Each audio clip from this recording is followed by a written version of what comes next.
سڵاتان لێ بێەوەم کاتتان باش بینەران لە ئەڵقەی شتری بەرنامەی ئەڤڕۆ لە کەناڵی ئاسمانی ڕێگا و ڕۆدبێ ئاسمانی ئازادی جارێکی تر پێتان دەگەینەوە لە میانەی ئەم بارودۆخەی کە لەم ناوچە هەیە بە شێوەیەکی گشتی هەرێمی کوردستان بە بەردەوام لە هەڵومەرجێکی تایبەت تا ئاستێک لە بارودۆخێکی ناسەقامگیری سیاسی و ئابووری و کارجێڕی و نائەکتیڤی ژیانی سیاسیە ژیاوە هاوکات ئەم دۆخە هاوکاتە لەگەڵبوونی قەیرانی بنیادی لە دەوڵەتداری لە ناوچەکەیە کە بە دوای خۆی چەندین دەرهاوێشتەی لە نەڕەزایەتی سیاسی و ناسەقامگیریە بە دوای خۆی هێنایەوە لە ئێستا قسەی زۆرەکرێ لەبارەی دۆخی ئەم ناوچەیە بەگشتی واروە لە زمنی ئەوە تێگەیشتنی جیا هەیە لەبارەی چۆنیەتی بەهێزکردنی دەسەڵاتی گەل شۆڕکردنەوەی دەسەڵاتەکان هێنانەکایی دەسەڵاتێکی دیموکراسی و بەشداری پێکردنی زیاتری هاوڵاتیان لە ژیانی سیاسیە لەم چوارچێوەیە دکتۆر سالار باسیرا نووسەر و توێژەری سیاسی تێگەیشتن یان جۆرێک لە پرۆژەیەکی تایبەتی لەبارەی دۆخی ئێستای هەرێمی کوردستان و چۆنێتی شۆڕکردنەوەی دەسەڵاتەکان و بەهێزکردنی پایی دیموکراسی لە هەرێمی کوردستان خستۆتە ڕوو لەبارەی گرنگی ئەم پرۆژەیە لێکەوتەکانی ئەم پرۆژەیە لەسەر بە دیموکراسیکردنی زیاتری ناوەندەکانی وەرگرتنی بڕیار لێکەوتەکانی ئەم پرۆژەیە لەبارەی یەکێتی نەتەوەی و هەویەی نیشتیمانی دەکان دێجار ڕەخنە دەبیندرێ لە جۆری پرۆژەی هاوشێوە لەم بارەوە لەگەڵ دکتۆر گفتوگۆی ئەم تەوەرە دەکەین دکتۆر سالار باسیرە سڵاتوانە بێ و ئەم کاتتان باش یەکە پرسیار لەوە دەست پێەکەم ئەوەی ئێوە ناوتان لێناوە لە عینوانی پرۆژەکە ئێوە بە هەرێم یان کانتۆنکردنی پارێزگاکانی باشووری کوردستان لە یەکێتێکی نەتەوەیی نیشتیمانیدا ئەمە تێگەیشتنی زیاتر لەم بارەیەوە ئەگەر بدەیت بەڵێ ئەوەی ڕاستی بێ 24 ساڵە دەسەڵاتی سیاسی لە هەرێمی کوردستان نەیتوانیوە چارەسەرێکی بنەڕەتی ئەم بارودۆخەی ئێستا بکات خۆمان لە بەردەم ئەو ڕاستیە دەبینینەوە ئەوەی کە هەیە ناکرێت پێی بوترێ سیستەمی سیاسی و نە لە ڕووی ئابووریەوە نە لە ڕووی کۆمەڵایەتیەوە نە لە ڕووی سیاسیەوە خاوەن سیستەمێکی سیاسی تەندروست نین و هەروەها مرکزیەتیش فکری مرکزیش عەقڵی سیاسەتمەداری کوردیشی تەنیوە و لەبەر ڕۆشنایی ئەو واقعەی کە هەرێمی کوردستانیش لە ڕاستیدا دوو ئیدارەیە هەرچەنە خاوەن پەرلەمان و حکوومەتێکی بەڕووکەش یەکگرتووە و لەبەر ڕۆشنایی ئەم ڕاستیانە هەمووی بە باشم زانی پرۆژەیەک بنووسم و ئەو پرۆژەیەم قسە بەردەم ئەویش بە ئەوەی کە پارێزگاکانی هەرێمی کوردستان یان باشووری کوردستان بکرێت بە چاچین لێو ناودەنرێ بنرێ بە هەرێمکردن یان بە کانتۆنکردن لەوەیشە لەو پرۆژەیە ئاماژەم بە 16 خاڵداوە لە سوودەکانی ئەم فرە هەرێمی یان فرە کانتۆنیەدا لەوەدا کە دەکرێت هەولێر ببێتە هەرێمێکی سەربەخۆ پارێزگای سلێمانی هەڵەبجە تەنانەت زۆرێک لە ناوچەکانی تر هەن هەروەک شەنگاڵ کانتۆنێکی خۆی بێت و دەکرێت شارۆچکەکانی تر ئەمەش یعنی شێوازێک لە لامەرکەزیەت هەبێ و ئەمەش من دوای لێکۆڵینەوەیەکی زۆریش لەسەر مۆدێلی فیدرالیەتی سویسرا و بەلجیکا کە بینیم زۆر سودمەندە بۆ نمونە سویسرا خاوەنی 26 کانتۆنە کە خاوەنی 8 ملیۆن مرۆڤە بەڵام ئەو 26 کانتۆنە توانیوێتی بە شێوازێکی لامەرکەزی ئیدارەی ناوچەکەی خۆی بدا هەندێکی ژمارەی دانیشتوانی زۆرە هەندێکی کەمە بەڵام لە ناو چوارچێوەی یەکێتیەکی نیشتیمانی و نەتەوەییدا و خاوەنی بۆ نمونە سوپایەکی نظامیشە دەکرێت ئەگەر ئەقلانی بیر بکرێتەوە مامەڵە بکرێت بۆ دوورکەوتنەوە لەو قەیرانەی کە ئێستا باڵی بەسەر هەرێمی کوردستاندا کێشاوە مۆدلێکی لەم جۆرە بخرێتە بەردەم و کاریشی پێ بکرێ. یعنی بڕوانە سیستەمەکە بەڕاستی نە فیدرالیە، نە ئەنجومەنی پارێزگاکان لا مەرکەزیە و نە پەرلەمان ئەتوانی بڵێ سیستەمی پەرلەمانیە، هەندێک دەڵێن سیستەمی سەرۆکایەتیە. یعنی بە شێوازێک ئەم هەرێمە تووشی قەیرانێکی ئیداری سیاسی بووە کە دەرچوون لێی بەم شێوازەی ئێستا زۆر قورسە، هەر لەبەر ئەوەشە ئەو مۆدێلە دەکرێت ڕێگاچارەیەکی باش بێت. دکتۆر ئەو نمونانەی وەکو بەلجیکا و سویسرا جنابتان هێنانەوە کە ئەزمموی ئەم جۆرە سیستەمایان کردووە لە خاڵێکە بە جیاواز دەبێندرێت لەگەڵ دۆخی هەرێمی کوردستان کە ئەوان دەمێکە قۆناغی ڕزگاری نیشتیمانیان تێپەڕان دوایی هەڕەشێک لەسەر با بڵێن لەسەر ئەوان لە ڕووی هەویەی ئەوانەوە نییە. ئەمە بەڕەچاوکردنی دۆخی هەرێمی کوردستان کە ئێمە هێشتا لە قۆناغی ڕزگاری نیشتیمانی داین، هێشتا ناوچە با بڵێن ئەو ناوچانەی کە جیاکراونەوە لە هەرێمی کوردستان نەگەڕاونەوە بۆ سەر هەرێمی کوردستان، ئەمە لێککەوتی سلبی لەم بارەیەوە نابێتن؟ نا بڕوا ناکەم. خۆ ئەبێت هەر وڵاتێک، هەر گەلێک، هەر دەوڵەتێک لە شوێنێکەوە دەست پێ بکات کە بە ئاڕاستەی سیستەمێکی تەندروست بڕوا بە وڵاتەکەی. ئەو دەوڵەتانەی تریش لە سەرەتایە هەر بەم شێوازانە دروست بوون و بەم ئاڕاستەیانە ڕۆشتون، بەڵام ئەقلانی بیریان کردوتەوە و بیریان لەوە کردوتەوە کە خاوەن سیستەمێکی سیاسی تەندروست بن، هەموو کێشەکان لە ڕووی ئاینی، مەزهەبی، ئێتنیک، نەتەوەیی هەموو چارەسەر بکات. ئەگەر خۆ لە دەوڵەتانێکی وەک سویسرا یا بەلجیکا فرە کولتور و فرە با بڵێن فرە نەتەوەش هەبێ لە لای ئێمە بە پلەی یەکەم ئەوە کەمتریشە، دەبوایە ئەو کارە ئاسانتر بوایە. خۆ ئەگەر واژ نەبێت دەبوایە ئێستا ئێمە لە هەرێمی کوردستان کارمان لەسەر جۆرێک لە نیظامێک بکردایە کە بەڕاستی ببوایەتە سەرچاوەی چارەسەرێکی تەواو بۆ خەڵکی ئەو وڵاتە. بەڵام دەبینین بە پێچەوانەوە هیچی خاوەن مۆدێلێک وانە کە بتوانێت چارەسەری ئەم هەموو بار و دۆخە نەهەموارە بکات. ئێستا زۆر شت هەیە دەکرێت چارەسەر بکرێت. یعنی ئێستا بڕوانە دوو ئیدارەیە، هەر حیزبێک لەو باڵا دەستانە خاوەنی هێزی چەکداری خۆیەتی، ئیدارەی خۆیەتی، پارە و بودجەی خۆیەتی، هەرێکێکی نوێنەرایەتی ئەجندایەکی دەرەوە دەکا. خۆ ئەوە کەمترین شت بوو کە یەکێتیەکی نەتەوەیی و سیاسی تێیدا بەهێز بکرایە بۆ ئەوەی هەنگاو بمرێت بۆ شتێکی باشتر. جا لەبەر ئەوە لە هەر شوێنێک بژیت بڵێ. کەواتە دکتۆر خەمی ئەم پرۆژەیی ئێوە یامەبەستی ئەم پرۆژەیە چییە لەبارەی نێشتنی عەقڵیەتی پاژماوەی شەڕی ناوەخۆ و دوو ئیدارەیی و دابەشکردنی کوردستان چوارچێوە بۆ دانانی لە چوارچێوەی بەرژەوەندی حزبیدا؟ بەڵێ من ئەم پرۆژەیەم ئامادە نەکردووە کە لەگەڵ لە دیدێکی حیزبیەوە یا هیچ حیزبێکی سیاسیەوە، بەڵام لەوانەیە لەگەڵ بۆچوونی حیزبێکی سیاسی یەک بگرێتەوە بێ ئەوەی خواستی بەندە بوو بێ، خواستی نووسەر بێ. بەڵام من لە پێناوی بەرژەوەندی گشتیدا ئەو پرۆژەیەم ئامادە کردووە، وەلا بابێنە ئەو خاڵش کە سوودێکی زۆری هەیە. یەکێک لەوانە دەکرێت بۆ نمونە من تەبەن مەسئلەکەی من پارێزگای هەولێر و سلێمانی نییە بەتەنیا، بەڵام بۆ نمونە پارێزگای سلێمانی دەبێتە هەرێمە یا کانتۆنێکی تایبەت بەخۆی، دەبێتە خاوەنی پەرلەمانێکی هەرێم، حکوومەتێک دادوەریەکی خۆی و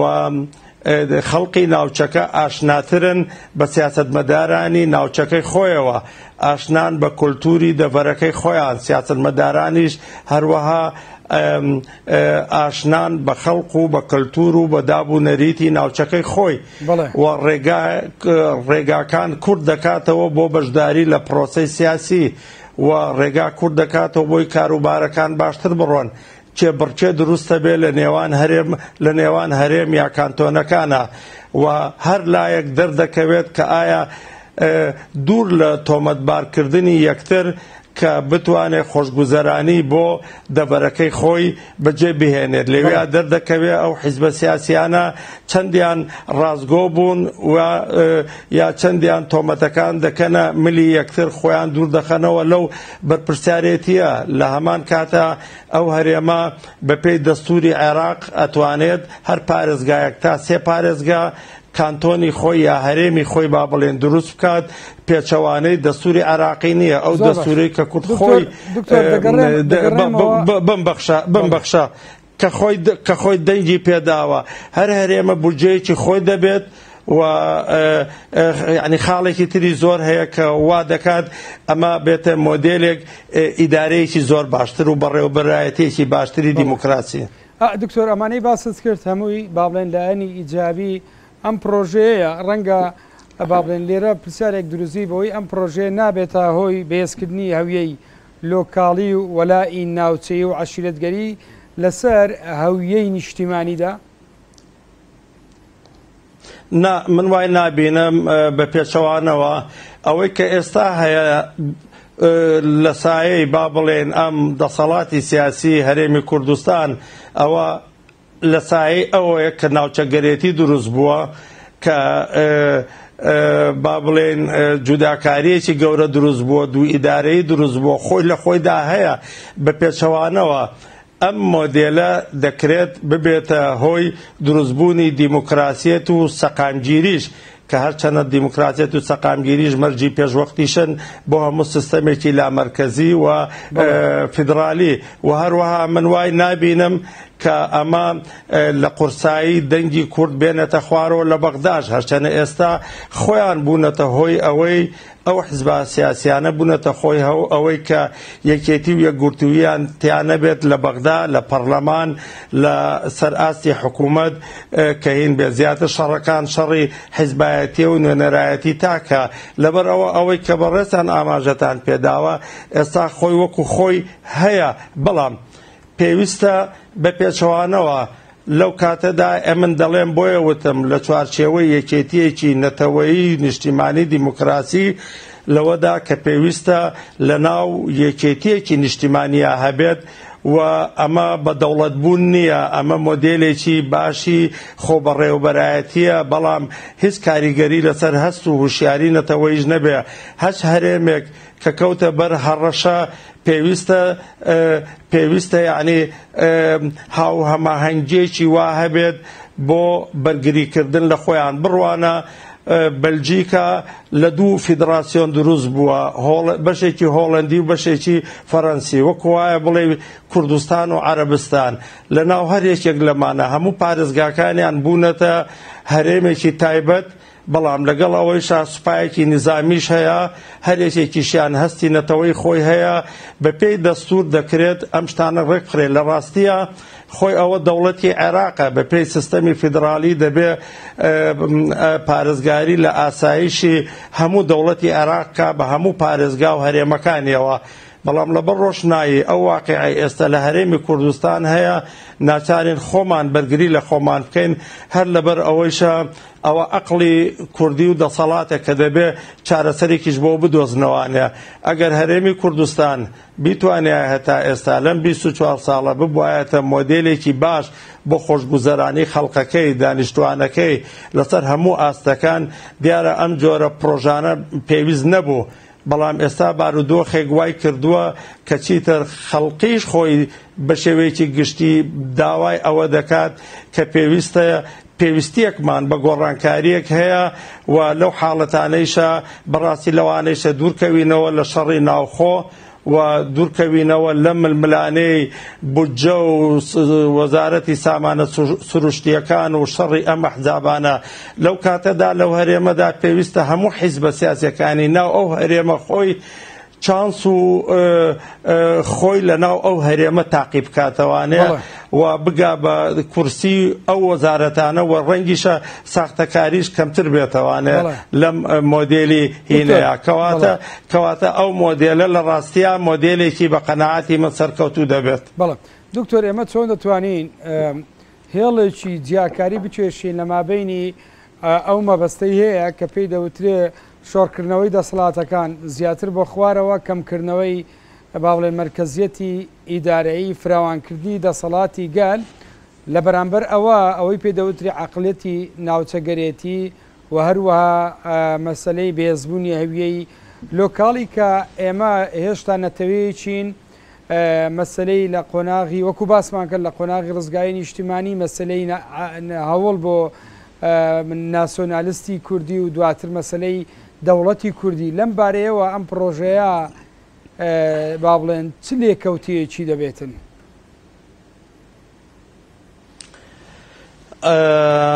مەسئلەی دەوڵەتی کوردی ئەگەر ببینە خاوەن دەوڵەتێکی کوردیش قەناعەتی من وایە پێویستە ئەم فرە هەرێمیە یا فرە کانتۆنیە هەر هەبێت ئەوش وەکو بەڕێستان ئاماژەتان پێدا ئەم سیستەمە دەبێتە هۆی ئەوەی کە دەسەڵات لە دەستی لایەنێک یا لە دەستی مەرکەزە چڕ نەبێتەوە دەسەڵاتەکان دابەش دەبن بەسەر ئیدارەکانی تردا بەسەر هەرێم و کانتۆنەکانی تردا ئەوە یەکێکە لە حکمەتی سیستەمی لامەرکەزی لەبەر ئەوە ئێستاش دەبینین کە ئێمە خۆمان بە یەک هەرێم دەزانین و گوایە فرە حیزبایەتیە دەبینین دەسەڵاتەکان زۆرتر لە دەستی لایەنێک چڕ بۆتەوانێ هەر وەکو سیستەمەکە مەرکەزی بێ و فعلەن سیمای مەرکەزیشی پێوە دیارە لێرەدا ئەم فرە هەرێمیە ئەم فرە کانتۆنیە کابێ هەمیشە ئاماژە بۆ دوو تەسمیە بم بەڕاستی دەبێتە هۆی کەمبوونەوەی چڕنەبوونەوەی دەسەڵات لە دەستی لایەنێکدا هەروەکو چۆن لە تەواوی دەوڵەتە هەیە کە لە سیستەمی فیدرالیە لە ناو دەوڵەتیشدا دەسەڵاتی ئیتیحاد کەمترە دەسەڵاتەکان دابەش دەبن چونکە ئەرک و وەزیفەی ئەو بەڵێ بمبورە دکتۆر جان پرسیارێک لەوە دروستە بێ ئێمە یعنی ئێستا هەوڵەکە ئەوەیە ئێمە دەسەڵاتی گەل بەهێز بکەین یان دەسەڵاتێک لەلایەنێک بسەنینەوە بیدەنا چەند لایەنێکی تر چۆن دەتوانین ئێمە ئەم پرۆژەیە بە ئاراستەی بەرژەوەندی گشتی با بڵێن بکەوێتەوە؟ خۆ لە ڕاستی ئەگەر ئێستا باسی دەوڵەتمان کردایە باسی لەسەر ئاسی دەوڵەتی عێراق دەکرا مەسئلەکە باشتر بخەینە ڕۆ بەڵام ئێمە باس لە یەک هەرێمەکەین هەرێم یەک هەرێم لە ناو دەوڵەتی عێراقدا و ئەوەنەی ئەم هەرێمەش ئێستا بەم شێوازە بێت من بە باش ێزانم ببێتە ئەو مۆدێلە باشەی کە وەکو وتم ناوچەیەکی زۆر ببنە ناوچەی لامەرکەزی کانتۆنی بەڵام لە بێگومان لە بەرژەوەندی گشتی دابێت چونکە هەر ئیدارەیەک کە هەر ناوچەیە کە ئیدارەکەی خۆی دەبا بەڕێوە خاوەنی ئیدارە و سیستەمی لامەرکەزی و هەروەها پەرلەمان و حکوومەت و دادوەری خۆیەتی لێرەیە ئەگەر ئەقلانی مامەڵە بکرێت بێگومان ئەوەش مەرجێکە لەوەی کە حیزبەکانی ناو ئەو هەرێمە ئەبێت سیستەمێکی سیاسی تەندروست بن ئەجینا وەکو وایە ئەمە هیچمان نەکردبێت نەک لە ناوچەی بچووک بچووکە و دیکتاتۆریەتی بچووک بچووک و جا دروست ببێت مە و مەرجەی کە دەبێت ئەو بێ بەڵام لێرەدا ئەوەیە کە وەکو وتم دەبێت لەناو ئەو دەستورانەیشا دەستوری نێوان هەرێمە نوێ دروست بووەکانە ئەبێت لەناو دەستورەیشا بڕگەی وای تیابێت کە لە پاراستنی خاکی کوردستان ئەولەوێت و گرنگیەتی هەبێت و بەرژەوەندی گشتی ئەولەوێتی هەبێت و ئەمەش دەکرێت ئەو هەماهەنگیە لەناو هەرێمەکانە هەبێ بۆ پشتگیری یەکتر بۆ هاوکاری یەکتر ئەوش بە حکمی ئەوەی کە هەموو ئینتیمایان بۆ یەک خاک و یەک جوغرافیا و یەک نەتەوە هەیە یعنی ئەبێ ئەوە خاڵێکی گرنگ بێت کەوتۆتە سەر ئەوەی کە وەکووتم عقلی سیاسی ئەو لایەنانەی کە فەرمانڕەوایی دەکەن بۆ نمونە سەر لە سویسرا ناوچە هەیە 35,000 کەسە کانتۆنێکە بۆ خۆی شوێن هەیە 1.5 ملیۆنێکە کانتۆنێکە بۆ خۆی و لە ناو دەوڵەتی سویسراش ئەمە سروشتی سیستەمی فیدرالیە ئەنجومەنی هەرێمەکان هەیە ئەنجومەنی فیدرالی هەیە هەر هەرێمێک دەنجی خۆی هەیە بە پێشمارەی دانیشتوانەکانی لەوێشا دەتوانن نوێنەرایەتی هەرێمەکانی خۆیان بکەن لەوانەیە ئەم مۆدێلەی لە هەرێمی کوردستانە هەبێت ببێتە وێنایەکی زۆر باش بۆ پارێزگاکانی تری عێراق کە بە هەمان ئاڕاستە بڕۆن و ئێمە دەبایەت دەمێک بواە ببووینایەتە مۆدێلێکی باش بەڕاستی بۆ پارێزگاکانی تر و مەسئلە ئێمە باسی لە هەرێم دەکەین من کە باس لەوەکەم لە باشووری کوردستانیش بۆ نمونە کەرکووک ئەبێ لەسەر واقعی کەرکووک خۆی کەرکووک بۆ من وەکو مێژوو وەکو جوغرافیا کوردستانە بەڵام ئەبێ سەیری بۆ ئەوەی بگەینە چارەسەری ئەو کێشانەی کە هەیە لە ڕووی ئێتنیکەوە مەزهەبیەوە چی ئاینی و چی هەیە هەمیشە ئەبێ بە پێی واقعی ئەو ناوچەیە ئەو پارێزگایە چارەسەر بدۆزرێتەوە چارەسەریش هەیە ئەگەر مرۆڤ بیەوێ ئەقلانی بیرکاتەوە و لە بەرژەوەندی گشتیدا کار بکات هەمیشە چارەسەر هەبووە. ئەمە لەبارەی جێبەجێکردنی مادەی 140 واتای دەستبەردار بوون نابێت لە جێبەجێکردنی مادەی 140 و گەڕانەوەی کەرکووک بۆ سەر ناوچەکانی تری باشووری کوردستان؟ خۆسا کاک هیوا مادەی 140 کە کوردی شەرگیز چالاک نەبووە لە چارەسەرکردنی ئەوەندەی خەمی دەستکەوتی تاک و حیزبایەتی هەبوو ئەوەندە لە خەمی چارەسەری مادەی 140 نەبوون بەڵام ئێستا ئەو ناوچانە کە هەمووی لەلایەن هێزی پێشمەرگەوە گیراوە و خراوەتە ژێر کۆنتڕۆڵی با بێڵێن هێزی کوردی خۆی ئەگەر هەڵە نەبم خۆی لە خۆیدا هەندەی 140 چارەسەر کردووە و پێویستە هێزی پێشمەرگەش ئەو ناوچانە بە هیچ جۆرێ چۆڵ نەکەن و بتوانن لە ئایندەیە هەر بڕیارێک بدەن تەنانەت بۆ مەسئلەی دەوڵەتی کوردیش بێت کارتێکی سیاسی گەورەتر و بەهێزتریان بەدەستەوەیە بۆ ئەو مەسئلەیە جا لەبەر ئەوە یعنی ئەوەندەی لە ناو دەوڵەتی عێراقا بمێنینەوە ئەبێ بە پێی دەستوری عێراق مامەڵە بکەین و ئەو دەستورەش هەیە بەڵام لێرەدا ئەبێت هەرێمی کوردستان لە دەستورەکەیە مادەی ئەگەر بە هەڵە نەچوو بم لەوانە مادەی 3 بێت لا ببرێ کە دەڵێ نابێت لە ناو هەرێمی کوردستانە هەرێمێکی تر دروست ببێ ئەمە پێچەوانەی دەستوری عێراقە کە کورد خۆی دەنگی پێداوە. زۆر باش دکتۆر یەکێ لەو گرفتانەی ڕوبەڕووی با بڵێن ژیانی سیاسی لە ئێستا هەرێمی کوردستانە دەبێتەوە ئەویژەوەیە کە مەسەلەی نائەکتیڤی بەشداری سیاسی وڵاتیانە لە بڕیاری سیاسی مەسەلەی دیموکراسیەت کورد کراوەتەوە تەنیا لە 4 ساڵ جارێک هەڵبژاردن و ئیتر واست لەوە دێن کە چۆن خەڵک بەشدار بێ لە ژیانی سیاسی لە لایشتر بە دوای خۆیە ئێمە دەستگیرۆین بەدەست مەسەلەی گەندەڵی و ڕۆتینی لە ژیانی ئیداری و لە ئاخری لەمڕۆوە ئێمە تا چەند پێویستمان بە دەستکاری ئەم دۆخایە؟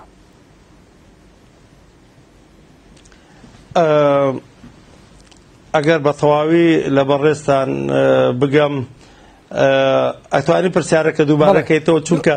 دەنگەکەت ناڕوو ناواڵجەحەکە دەگاتە من. بەڵێ دکتۆر یعنی ئەم پرۆژەی ئێوە لە کاتێکدایە کە ژیانی سیاسی لە هەرێمی کوردستان و مەسەلەی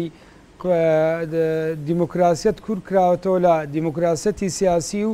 دیموکراسەتی سیاسیش لە مەسەلەی 4 ساڵ جاڵێک هەڵبژاردنە کۆتایی هاتووە بەشداری سیاسی هاوڵاتیان لە ئاستێکی زۆر کەم دەبیندرێتن ئەمە ئەم دۆخە دەبینی و بەشداری هاوڵاتیانیش دەبینی لە چه هەڵوێستێک دەبیندرێت لە بەرامبەر ئەوە هەموو قەیرانە کاوکاتە لەگەڵەوەی ئێمە دەستگیرۆین بەدەست مەسەلەی گەندەڵی و ڕۆتینی ژیانی ئیداری و ئیلە ئاخری لەمڕۆوە ئەم پرۆژەیە تا چەند دەتوانێت با بڵێن چارەسەری ئەم کێشانە بکاتن؟ ئەم پرۆژەیە بێگومان وەکو ئاماژەم پێدا لە ناو هەریەکێک لەو هەرێمە نوێیانەدا ئەو کانتۆنە نوێیانەدا دەبێ خەڵقی دەڤەرەکەش خەڵقی ئەو هەرێمە چالاک بن لە بەشداری سیاسیدا و ئەبێ ئەو حیزبە سیاسیانەی کە هەن مامەڵەی ئەوە بکەن کە گەل بەشدار بکەن لە پرۆسەی دیموکراسیدا بێگومان ئەمە لە کاتێکدا ئەگەر خۆیان دیموکراسی بن لەو دەڤەرانەدا دەکرێت فشاری جەماوەر زۆرتر بێت لەسەر ئەو دەسەڵاتی ئەو هەرێمە نوێدا و باشتر لە ڕوونتر لە پرۆسە سیاسیەکە تێدەگەن و دەکرێت شانسی خۆیان باشتر تاقیب بکەنەوانە. جا لەبەر ئەوە پێویستە ئەم پرۆسانش پێویستی بە هوشیاری کۆمەڵایەتی هەیە، پێویستی بە هوشیاری سیاسی هەیە. وەکووتم ئەو حیزبانەش کە هەندێکی حیزبە گەورە و بچووکەکانیش ناچار دەبن بەختی خۆیان لە ناو ئەو هەرێمە تاقیب بکەنەوانە و لێرەدا دەردەکەوێت وەکووتم کێ دەتوانێت گەل بەشداری پرۆسەی سیاسی بکات و پرۆسەی دیموکراسی بکە و دیموکراسیەتیش کاک هیوە هەر ئەوە نییە کە گۆڤار و چەند ڕۆژنامەیەک بفرۆشرێت و خەڵقی ڕەخنە بگرێت، بەڵکو دیموکراسیەت دەستورە، یاسایە، مافی ئێتنیک و مافی ئاینی و مەزهەبەکانە، مافی ژن و منداڵە، مافی هەڵبژاردنە، بەڵام هەڵبژاردن تەنیا یەکێکە لە فاکتەرەکانی دیموکراسیەت. ئەمە نە هەمووی دەکرێت ڕۆڵی خۆیان ببینن، بەڵام بێگومان دەکرێت بچێتە پرۆسەی کردارەوە. بەڵام من قەناعەتم وایە ئەگەر ڕایگشتی بۆ ئەم پرۆژەیە دروست بکەین و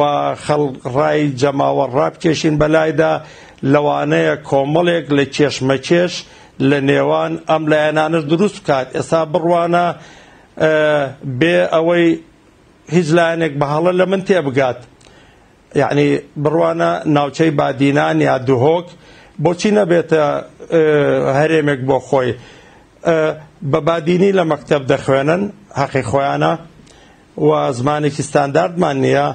لە نێوان دایرەکانە بە بادینی مامەڵە دەکرێت. کۆلتور و دابوونەریتی ئەو ناوچەیە تەواو جیاوازە و بەڕاستی جیاوازیەکی زۆر هەیە لەسەر هەموو ئاستەکان، لەگەڵ بۆ نمونە هەندێک دەڤەری تری وەکو سلێمانی یا گەرمیان، ئەمە لە کاتێکیشدا ڕاستە هەمومان کوردین، کەواتە نامۆشین بە یەک لەسەر زۆر ئاست. هیچ شتێکی وا نابینم کە جیاواز بێ لەوەی ئەوان مافی ئەوەیان نەبێ بتوانن بەڕێوەبەرایەتی خۆیان بکەن، یان بە کورتی ناوچەی شەنگال، ناوچەی شەنگال ئێزیدین، ئاینی خۆیان و مەزهەبی خۆی، کۆلتور و دابوونەریتی خۆیەتی و پێویستی بەوە هەیە خۆی بەڕێگاوە لە هەمان کاتیشا کوردیشە. ئەبێ ئێمە بگەڕێین بە شوێن بەڕاستی ئەو مۆدێل و ئەو ڕێگا چارەسەریانەی کە ئەتوانێت ئەم کێشمەکێش و ئەم بارودۆخەی کە هەیە کۆتایی پێبهێنێت. بەڵام هەمیشە دووبارەی دەکەمەوانێ ئەوەمان لەبیر نەچێت وڵاتی ئێمە کوردستانە و گەلی کووردە کە تێیدا کۆمەڵێک لە ئێتنیک و کەمایەتی و مەزهەب و ئاینی کەی تێدا دەژی کە دەکرێت ڕێز لە هەمووی بگیرێ، مافی هەمووی بگیرێ. یەک سەرنجی کورد بۆ ئەم پرسیارە لە بەلجیکا بڕوانە جگە لە فەڕەنسی و هۆڵەندی ئەڵمانی تیاژی، ئەڵمانەکان ژمارەیان تەنیا 76,000 کەسە، لەوانەیەک و توزانم ژمارەی ئەوانێک و تورکمانی هەندێکی کە لێرە بژین ئەگەر هەڵە نەبم یاری بە ژمارە ناکەم، 76,000 کەسە زۆر کەمە. بەڵام پەرلەمانێکیان هەیە 25 ئەندامە، 4 وەزیریان هەیە، ئۆتۆنۆمیەکی خۆیان هەیە، کەمایەتێکی بچووکن لە بەلجیکاش. کەواتە ڕێگاچارە سەر هەیە هەموو لایەک بە مافەکانی خۆی بگات و خۆشگوزەرانیش بێت و هین بێت. ئەوەی کە لێرەیە کێشەکەیە ئەوەیە نەبوونی بیرکردنەوەی ئەقلانیە، ئەوانن کە خواستی مرکزیەتیان هەیە، مرکزیەتیش تەنیا لە خزمەتی نوخبەیەکی سیاسیدایە و کورد زۆرترین زەرەرەومەند بووە لە سایەی سیستەمی مرکزیە لە دەوڵەتی عێراقا کە مرکزیەت لەگەڵ دیموکراسیەتە هەرگیز یەک ناگرێتەوە. بەڵێ دکتۆر، ئەوەی با بڵێن جیاوازی ئەم پرۆژەیە لەگەڵ ینی لا مرکزی پارێزگاکان لەگەڵ ئەوەی لە فدرالیەتدا هەیە ئەوەی داوا دەکرێت لە کاتێک کە یعنی فدرالیەتەکە وەکو خۆی لە پارێزگاکانی عێراق ئێستا ڕێگای پێنادرێت دروست بکرێت، تاچەند ممچینە ئەمە دروست بکرێت و چۆن دەتوانین ئێمە با بڵێن جیاوازیەکان لە مابینی ئەم دوو نموزەجەیە ببینین؟ بەڵێ کاک هیوا بێگومان لە سیستەمی لا مرکزیە سیستەمی لا مرکزی پارێزگا هەیە و فیدرالیەتیش هەیە ئەوەی سیستەمی لا مرکزی پارێزگاکان ڕوونە کە یعنی دەوڵەتێکە و لەو دەوڵەتەیە دەستورێکی مرکزی هەیە بەڵام مافی داوەتە لا مرکزی پارێزگاکانیش بەڵام ئەگەر بڕوانینە هەرێمی کوردستان یا بەگشتی عێراق دەبینین لامەکەین ئەنجومەنی پارێزگاکان بێدەسەڵات کراون مەشلول کراون بە حیزبی کراون هەر لەبەر ئەوەیشە لا مرکزی پارێزگا بۆ ئەم جۆرە سیستەمانەی ڕۆژهەڵاتی ناوەڕاست یان ئەم جۆرە کۆمەڵگایانە ئاسانتر هەڵدەوەشێنەوە و ئاسانتر گێڕ دەکرێن هەر لەبەر ئەوەیە هەرێمی فیدرالی باشترە چونکە وەکوتم لە دەسەڵاتی مرکز کەمتر دەکاتەوە هەڵوەشاندەونەوەی قورسترە ڕێگی کۆمەڵایەتی و سیاسی خۆی دەکرێت دروست بکات هەر لەبەر ئەوەیشە کە ئەم سیستەمەم پێ باشترە و دووبارەی دەکەمەوە دەسەڵات لە دەستی لایەنێک چڕ نابێت و ئەم دەسەڵاتانە دابەش دەبن و دووبارەی دەکەمەوە دەکرێت ببێتە هۆی دروستبوونی سەقامگیری و دیموکراسیەتیش لە وڵاتدا. بەڵێ دکتۆر بەبەردەوام تێگەیشتن دەکرێت لەبارەی مەسەلەی فدرالی بۆ عێراق و مەسەلەی بەپێچەوانەوە مامەڵەکردن لەگەڵ ئەوەی کە باز لە مرکزی بوون دەکرێت لە هەرێمی کوردستان و شۆڕنەکردنەوەی دەسەڵاتەکان بۆ خوارەوە ئەمە چۆن دەتواندرێ بابێن لە ناوەخۆ لە هەرێمی کوردستانە ئەم دەسەڵاتانە یعنی ئێمە ئالێتی ترمان نییە جگە لەم ئالێتە بۆی دەسەڵاتەکان شۆڕ بکرێتەوە بۆ خوارەوە ئەو خەڵێک بەشداری زیاتری بڕیاری سیاسی ببیتن؟ لە ڕاستیە لە هەرێمی ئێمە دەسەڵاتی سیاسی لە هەرێمی کوردستان هیوادارم بە هەڵە پرسیارەکە تەواو گەیشت بێ ڕخنە لە بەغدا دەگرین کە دەسەڵاتەکەی مرکزیە بەڵام لە هەمان فیدرالی نییە بەڵام لە هەمان کادا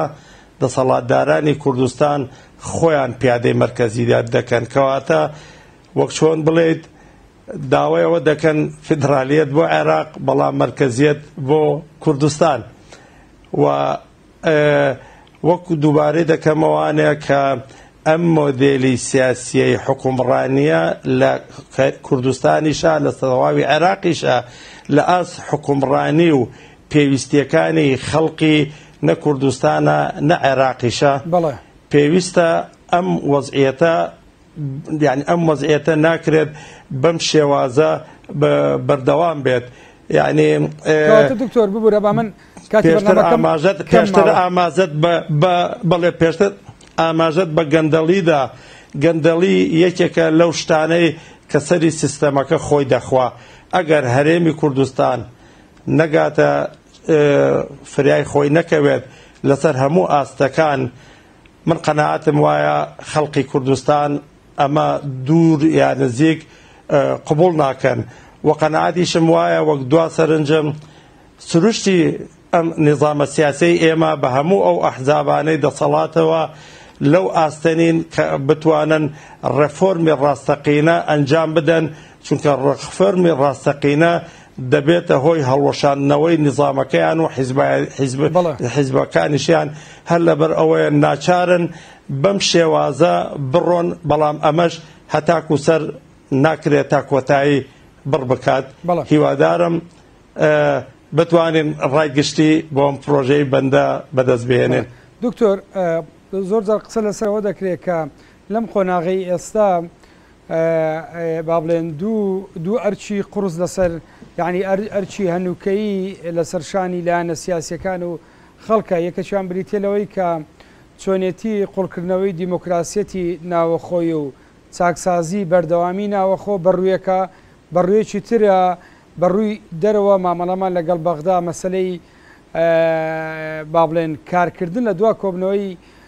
کۆبنەوەکانی پێشتری لایەنە سیاسیەکان و پەرلەمان و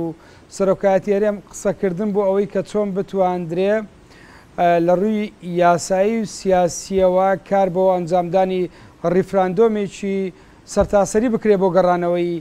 با بڵێن بۆ سربەخۆی یاریمی کوردستان و بە ڕفراندۆمی دومیش بۆ گەڕانەوەی ناوچە دابڕێنراوەکان بۆ سەر یاریمی کوردستان ئەم خەونە کە ئێستا با بڵێن ئەم قەیرانەی تووشی بووی ئەمەی تا ئاستێک تووشی وەستان کرد ئەم پرۆژەیە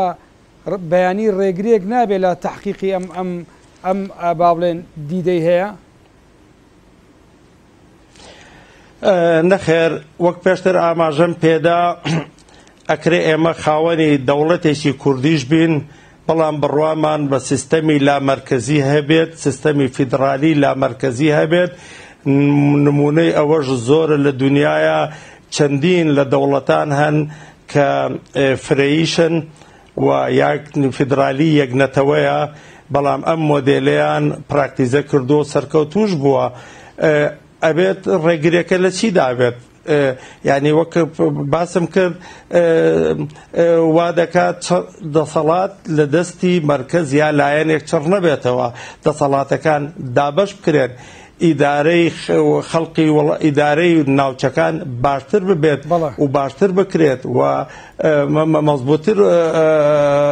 بڕوات جا لەبەرەوە ینی من وای نابینم کەەوە بێت دوای ئەوە یەک سەرنجیتری بەڵام هەندێک جار دکتۆر ئەم ڕەخنانە دەگیرێ لەم جۆرە لەم منتەڵەقەوە ئەم ڕەخنانە دەگیرێت تکای ئەمە دو بەشداریتە کاتی بەرنامەکەم کۆتایی ئەیمە بەس من دەجار ئەیمە بەستی ئەم ڕەخنانە چییە کە لەم جۆرە پرۆژانە دەگیرێ بەڵام تکای لە ماوەیەکی کووردا بەڵێ ئەو ڕەخنانە لە جێگای خۆی نییە بەڵام من ئەمێ و ماوەیە وەربگرم بۆ ئەوەی ئێمە زۆرجار باز لە دەوڵەتی کوردی دەکرێت بەڵام دەوڵەتی کوردی کە خواستی هەموو گەلی کورد و کۆن لە ڕەفەڕاندۆمێکی شا لە زیاتر لە 100 دەنگی پێداوە دەوڵەتی کوردی بەم شێوەیە دروست نابێت زەمینە سازیەکی زۆر ئەوێت ئەم شێوازێک کە ئێستا هەیە لە ڕووی ئابووری و ژێرخانی ئابووری لە ڕووی کۆمەڵایەتی سیاسی لە هەموو ڕووەکانەوانەیە بەهۆی ئەم جۆرە ئەجندایانەی دەرەوە بەهۆی ئەم دوو ئیدارەییەوە بەهۆی هەتا دێتەوە ئەمانە بەڕاستی خۆیان بۆ خۆیان ڕێگرن لە بەردەمی دەوڵەتی کوردیدا کەواتە دەوڵەتی کوردی بەڵێ بەڵام نەخێر بەم شێوازە ناکرێت دەوڵەتی کوردی دروست ببێ کە ئەو لەسەر ئۆقیانوسێکی نەوت دەژی بەڵام توانای ئەوەی نییە موچەی هاوڵاتیانی دابین بکات یەک سەرنجی کورتی کەم هەبوو سەربارەت بەو مۆدێلەی فرەیە ئەویش ئەوەیە من داوای ئەوە ئەەکەم لە هەموو ئەو کانتۆنە یا هەرێمە نوێیانە سیستەمی سەرۆکایەتی نەبێت و پێویستیمان بە سەرۆک نییە چونکە دەسەڵاتەکان پێویستە بەسەر پەرلەمان و حکوومەتە دابش بکرێت و من قەنەعاتم وایە ئێمە لە هیچ ڕوویەکەوە پێویستیمان بە سەرۆک نییە بەڵکو پۆستێکی داتاشراوە سەر و توێژەری سیاسی سوپاس بە بەشداریت لە بەرنامەی ئەڤڕۆ تێگەیشتنەکانتان گەیشت بینەران بەم زۆرە دێمە کۆتاییان بە مەڵقەی بەرنامەی ئەڤڕۆ کاتێدا لەگەڵ دکتۆر سالار باسریە لەبارەی بێسکری دەسڵاتی گەل لە چوارچێوەی ناسنامەی نیشتیمانی و نەتۆیی و ئەم تێگەیشتانەی لەبارەی